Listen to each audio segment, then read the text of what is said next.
جنات کی غذا اور کھانے پینے کے بارے میں لوگوں کے بہت سے قول ہیں۔ پہلا قول یہ ہے کہ تمام قسم کے جنات نہ کھاتے ہیں نہ پیتے ہیں، لیکن یہ قول غیر معتبر ہے۔ دوسرا قول یہ ہے کہ جنات کی ایک قسم کھاتی پیتی ہے اور دوسری قسم نہیں کھاتی نہ پیتی۔ تیسرا قول یہ ہے کہ تمام جنات کھاتے اور پیتے ہیں، البتہ اس میں اختلاف ہے کہ کچھ لوگ کہتے ہیں کہ وہ چباتے اور نگلتے نہیں بلکہ صرف سونگھتے ہیں، مگر اس کی کوئی دلیل نہیں۔ دوسرے لوگ کہتے ہیں کہ وہ چباتے اور نگلتے ہیں۔ یہی قول صحیح ترین ہے، جس کی شہادت صحیح احادیث اور نصوص سے ملتی ہے۔ صحیح بخاری میں ہے، حضرت ابو ہریرہ رضی اللہ تعالیٰ عنہ سے روایت ہے کہ نبی کریم صلی اللہ تعالیٰ علیہ وسلم نے ان کو استنجا کے لیے کچھ پتھر لانے کا حکم دیا اور کہا کہ ہڈی اور گوبر نہ لانا۔ اس کے بعد جب حضرت ابو ہریرہ رضی اللہ تعالیٰ عنہ نے آپ صلی اللہ تعالیٰ علیہ وسلم سے ہڈی اور گوبر نہ لانے کا راز معلوم کیا تو آپ صلی اللہ تعالیٰ علیہ وسلم نے فرمایا، یہ دونوں چیزیں جنوں کی غذا ہیں۔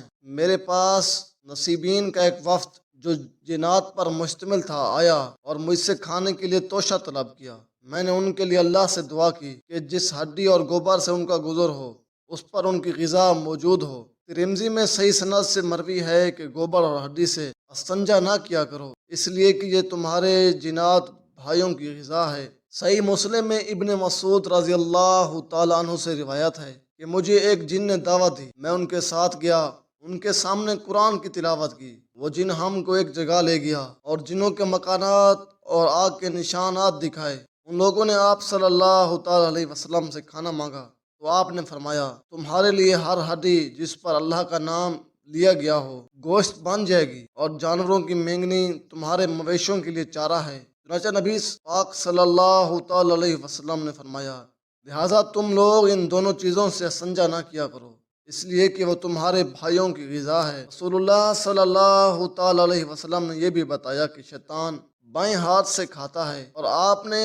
ہم کو اس بارے میں اس کی مخالفت کا حکم دیا ہے۔ صحیح مسلم میں ابن عمر رضی اللہ تعالیٰ عنہ سے روایت ہے کہ نبی کریم صلی اللہ تعالیٰ علیہ وسلم نے فرمایا، جب تم میں سے کوئی شخص کھائے تو دہنے ہاتھ سے کھانا چاہیے، اور جب پیے تو دہنے ہاتھ سے پیے، کیونکہ شیطان بائیں ہاتھ سے کھاتا پیتا ہے۔ مسند احمد میں ہے کہ بائیں ہاتھ سے کھانے والے کے ساتھ شیطان کھاتا ہے اور بائیں ہاتھ سے پینے والے کے ساتھ شیطان پیتا ہے۔ مسند احمد ہی میں ہے کہ جب آدمی اپنے گھر میں داخل ہوتا ہے اور داخل ہوتے وقت اور کھاتے وقت اللہ کا نام لیتا ہے تو شیطان اپنے چیلوں سے کہتا ہے، اس گھر میں تمہارے لیے نہ کھانا ہے اور نہ رات گزارنے کی جگہ۔ اگر آدمی گھر میں داخل ہوتے وقت اللہ کا نام نہ لے تو شیطان کہتا ہے، تمہارے لیے رات گزارنے کی جگہ مل گئی، اور اگر کھاتے وقت بھی بسم اللہ نہ کہے تو شیطان کہتا ہے، تمہیں کھانے اور رات گزارنے کی جگہ دونوں مل گئیں۔ مذکورہ بالا نصوص و حدیث سے قطعی طور پر معلوم ہو گیا کہ شیطان کھاتے اور پیتے ہیں۔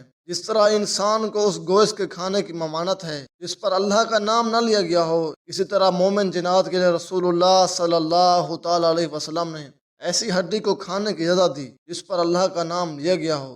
ان کے لیے ایسی چیزیں جائز قرار نہیں جس پر بسم اللہ نہ پڑھا گیا ہو، بلکہ اس کو کافر جنات شیاطین کے لیے چھوڑ دیا، اس لیے کہ شیطان اس کھانے کو حلال سمجھتا ہے جس پر بسم اللہ نہ پڑھا گیا ہو۔ اسی بنیاد پر بعض علماء کا خیال ہے کہ مردار چیز شیطان کی غذا ہے، کیونکہ اس پر اللہ کا نام نہیں لیا گیا۔